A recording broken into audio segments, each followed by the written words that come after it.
Hello everyone, সবাই কেমন আছো? আশা করি সবাই খুব ভালো আছো। আমিও খুব ভালো আছি। গতকাল ছিল আমারই এক বান্ধবীর দিদির এঙ্গেজমেন্ট সেরেমনি। দুদিন আগে যে ব্রাইডাল মেহেন্দিটা পোস্ট করেছিলাম, সেটা দিদির এই অনুষ্ঠানটা উপলক্ষেই পরানো হয়েছে।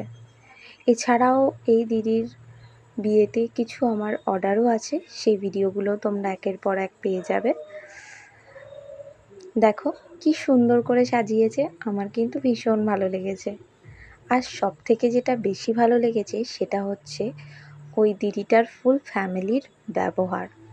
যদিও আমি গতকাল ওদের বাড়িতে প্রথম গিয়েছিলাম, বাট আমার ওখানে গিয়ে মনেই হয়নি যে আমি ওদের বাড়িতে প্রথম এসেছি। দিদির মা বাবা থেকে শুরু করে এমনকি দিদিও আমাকে অনেকটা আপন করে নিয়েছে। এঙ্গেজমেন্টটা যেখানে হবে সেই স্পটটার ভিডিও শ্যুট করে আমি চলে গিয়েছিলাম ওদের ঘরে।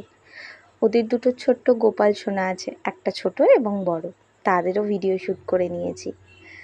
এই দেখো, এটা হলো ময়ূকদা, দিদির উড বি হাজব্যান্ড।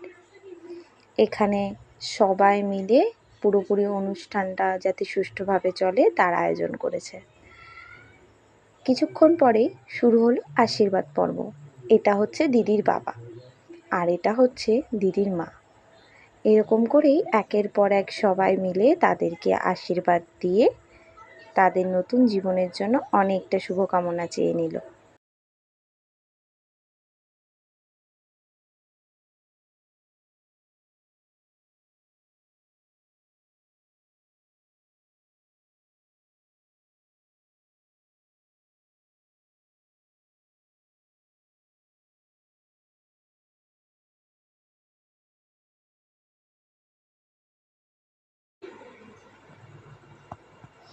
এই দেখো, দিদির শাশুড়ি মা দিদির মাথার থেকে ধানগুলোকে খুঁটে খুঁটে নামাচ্ছে। এখন থেকেই এতটা যত্ন করছে। এবার ওরা একে অপরকে আংটি পরিয়ে দিল। দিদিকে কি সুন্দর করে সাজিয়েছে, দিদিকে কি মিষ্টি লাগছে। এরকমই হাসি খুশি থেকো তোমরা সারা জীবন। তোমাদের নতুন জীবনের জন্য অনেকটা শুভকামনা আমার তরফ থেকে।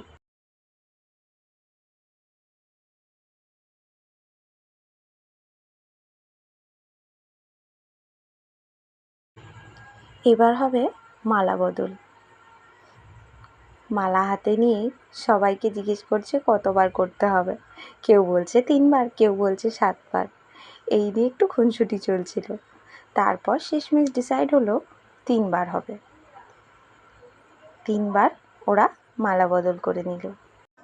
দুটো মানুষ যখন প্রথম একটা রিলেশনে জড়ায়, তারা কতটা আগ্রহের সাথে এই দিনটার জন্য অপেক্ষা করে, তাই না?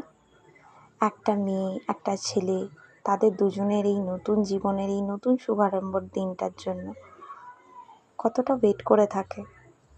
সত্যি ওদেরকে দেখে এত ভালো লাগছে, কি বলবো। দুজনকে কিন্তু বেশ মানিয়েছে, কি বলো তোমরা? তারপর হলো কেক কাটিং। তারা একে অপরকে কেক খাইয়ে দিল। সব কিছু মিলিয়ে কালকের সন্ধ্যাটা ভীষণ ভালোভাবে এনজয় করলাম।